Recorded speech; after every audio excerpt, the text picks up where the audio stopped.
preschool teacher? That's adorable. My father said it like I just told him I sold lemonade for a living. My mother laughed, actually laughed, and gestured toward my brother across the Thanksgiving table. Well, at least someone in this family has a real career. The mashed potatoes went cold on my plate. The candles flickered. 23 relatives watched me sit there, silent, while my accomplishments were dismissed like loose change no one wanted to pick up. I set my fork down carefully, reached for my wallet, and stood. No speech. No tears. Just the quiet scrape of my chair against hardwood. 5 hours later, my phone exploded with messages I never expected. But before I tell you what happened after I walked out that door, let me take you back to where this really started. Because the truth is, this wasn't just about one dinner. This was about a lifetime of being second place in a family that only had room for one winner. My name is Vincent Ashford, and I teach 4-year-olds how to tie their shoes, share crayons, and believe they matter. Some people hear that and think it's simple work. My parents hear it and think I'm wasting potential. I grew up in Asheville, North Carolina, in a brick house with white shutters and a backyard that backed up to the woods. From the outside, we looked like the kind of family people envied. Inside, we were a performance. Every dinner was a comparison. Every achievement was measured against my older brother, Preston. Preston was the golden standard. Straight A's without trying. Debate team captain. Full ride to Duke, then law school, then a position at a firm in Charlotte that made my parents beam every time they said the name out loud. I was different. I liked quiet things. I read picture books under my bed with a flashlight. I volunteered at the Children's Hospital during high school, painting murals on the walls to make the rooms less scary. When I told my parents I wanted to study early childhood education, my mother's face did something I'll never forget. It fell. Not in sadness. In disappointment. You could do so much more, she said, like teaching was somehow less than. Like the work I loved was a step down from a life she'd imagined for me but never asked if I wanted.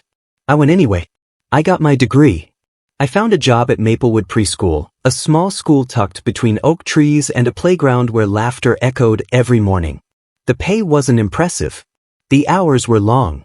But every time a kid who couldn't speak above a whisper finally raised their hand in circle time, every time a struggling reader sounded out their first full sentence, I knew I was exactly where I belonged.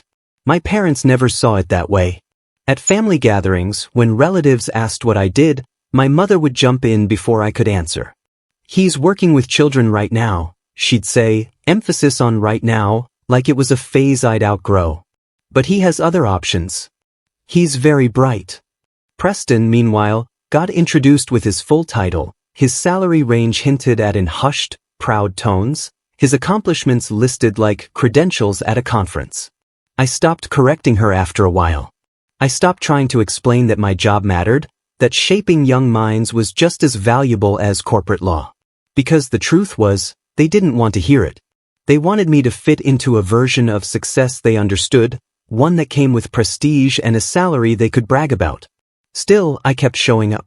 Thanksgiving, Christmas, birthdays.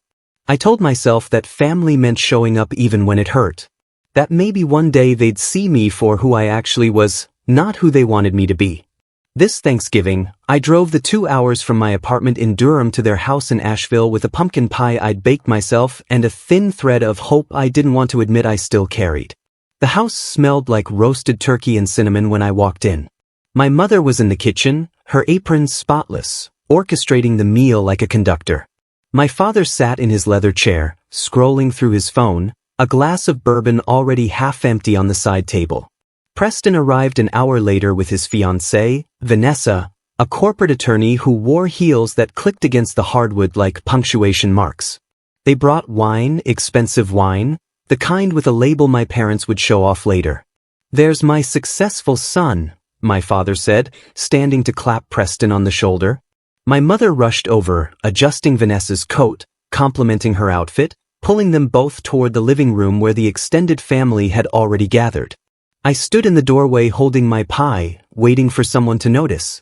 My cousin Gabriella glanced over, smiled briefly, then turned back to whatever Preston was saying. I set the pie on the kitchen counter next to 3 others and told myself it didn't matter. Dinner was set for 6.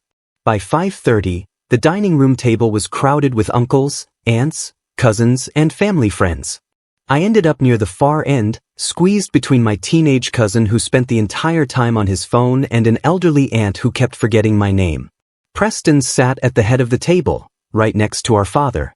Vanessa beside him, radiant and laughing.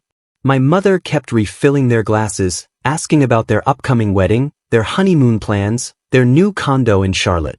I pushed stuffing around my plate and waited for someone to ask me anything.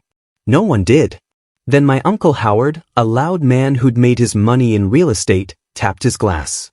"Let's go around the table," he announced. "Everyone share something they're grateful for this year." My stomach tightened. I knew what was coming. Preston went first. "I'm grateful for my promotion, for Vanessa, and for a family that's always supported me." Applause. Smiles. My mother actually teared up. Others followed. Just grandchildren. Vacations. The usual parade of accomplishments and milestones. Then it was my turn. "I'm grateful for my students," I said simply. "This year, I helped a kid with selective mutism say his first words in class. It took 6 months, but he did it. That's what I'm thankful for." Silence. Then my father chuckled. Not kindly. "A preschool teacher. That's adorable." My mother joined in, her laugh light and dismissive. "Well, at least someone in this family has a real career." She gestured toward Preston, who had the decency to look uncomfortable for half a second before grinning. The words hit like a slap. The table went quiet, but not in solidarity with me. In awkwardness. Like I'd said something embarrassing and everyone was waiting for the moment to pass. My Uncle Howard cleared his throat. "Teaching is important, sure, but Preston here just closed a 7-figure deal. That's the kind of thing that changes lives." "What Vincent does is nice," my mother added, as if nice was the lowest tier of human achievement. "But it's not exactly groundbreaking." I felt my face flush. My hands curled into fists under the table. 23 people sat around that table, and not one of them spoke up. Not one. I looked at Preston. He wouldn't meet my eyes. For a moment, I thought about defending myself. About listing every late night I'd stayed to help a struggling family, every dollar I'd spent out of my own pocket on supplies because the school budget couldn't cover it, every tear I'd wiped, every breakthrough I'd celebrated. But I realized something in that moment. They didn't care. They never would. So I set my fork down. I stood up. My chair scraped against the floor, louder than I intended. "Where are you going?" my mother asked, her tone sharp, like I was disrupting her perfect evening. "Home," I said quietly. "Vincent, sit down. Don't be dramatic." I didn't sit. I grabbed my jacket from the back of the chair, walked past the table of silent relatives, and headed for the door. My father called after me. "You're really going to walk out over a joke? Grow up." I stopped, turned, looked him in the eye. It wasn't a joke. And I'm done pretending it doesn't hurt. Then I walked out into the cold November air, got in my car and drove away. The drive back to Durham felt longer than 2 hours. My hands shook on the steering wheel. My chest felt tight, like I'd been holding my breath for years and had just now gasped for air. I kept replaying the moment. My mother's laugh. My father's dismissal. The way Preston had just sat there, comfortable in his spotlight, never once thinking to share it. When I got home, I collapsed on my couch and stared at the ceiling. My apartment was small but warm, filled with drawings my students had made for me, shelves of children's books, a corner dedicated to art supplies. It was a life I'd built on purpose. A life I loved. But in that moment, it felt so small. Like maybe they were right. Like maybe I had wasted my potential. My phone buzzed. A text from my mother. "You embarrassed us tonight. I hope you're happy." I turned my phone face down and closed my eyes. I woke up the next morning to 17 missed calls and 32 text messages. My heart pounded as I scrolled through them. Most were from relatives I barely spoke to. Then I saw one from my Aunt Kathleen, my mother's older sister. "Vincent, call me when you can. You need to see this." "See what?" I opened my email. At the top was a message from someone named Diane Pritchard. The subject line read, "Thank you for everything you've done for my son." I didn't recognize the name at first. Then I opened it. Mr. Ashford? You don't know me, but you taught my son, Asher, 2 years ago. He's 7 now, thriving in 2nd grade, reading above level, and making friends. But 2 years ago, he was a different kid. He had severe anxiety, wouldn't speak in class, cried every morning before school. You were the first teacher who didn't treat him like he was broken. You sat with him during lunch when he was too scared to eat with the other kids. You made him a bravery chart and celebrated every tiny step forward like it was a miracle. You told him he was capable even when he didn't believe it. Last night, I saw a post online about a teacher being mocked at Thanksgiving for choosing to work with young children. Someone shared your name. I knew it was you immediately. I'm writing this because I need you to know something. You didn't waste your potential. You saved my son. You gave him the foundation he needed to believe in himself. Teachers like you don't just teach ABCs and 123s. You teach kids that they matter. Thank you for choosing this work. Thank you for choosing my son. With gratitude, Diane Pritchard. I read it 3 times, tears blurring my vision by the end. Then I saw another email. And another. Parents I'd worked with over the years, students who were now in middle school, even a former colleague who'd moved to another state. One message stood out. It was from the mother of the boy I'd mentioned at Thanksgiving, the one with selective mutism. Mr. Ashford, my son talks now. He talks at home, at school, to his friends. He told me yesterday that you're his hero. I don't know what happened at your family dinner, but I know this. You are doing exactly what you're supposed to be doing. Don't let anyone make you doubt that. My phone rang. It was my Aunt Kathleen. Vincent, she said as soon as I answered. I need to tell you what happened after you left. I braced myself. What? Your mother posted on Facebook last night. She wrote this long thing about how ungrateful you were, how you stormed out over nothing, how young people today are too sensitive. My stomach dropped. Of course she did. But Vincent, my aunt continued, her voice shaking slightly, it backfired. People started commenting. Parents whose kids you taught. People from the community. Someone even shared an article about how undervalued early childhood educators are. Your mother's post has over 300 comments now, and almost none of them are on her side. I sat down slowly. What are people saying? They're defending you. One woman wrote about how you stayed late to help her daughter learn to read. Another said you bought winter coats for kids whose families couldn't afford them.